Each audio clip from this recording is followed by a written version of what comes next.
How to make your YouTube to look like old versions of YouTube. Now in order to do that, just simply go over your YouTube app and select it for a while in order to go to the app settings.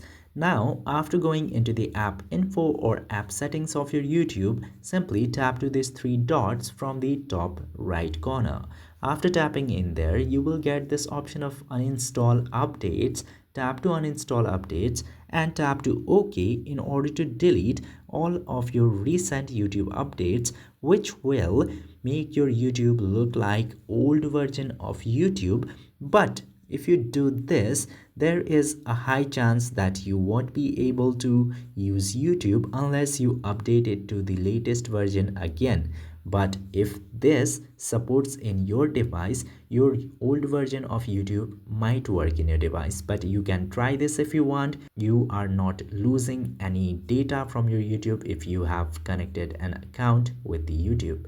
I hope this video was helpful to you. If yes, don't forget to hit that subscribe button.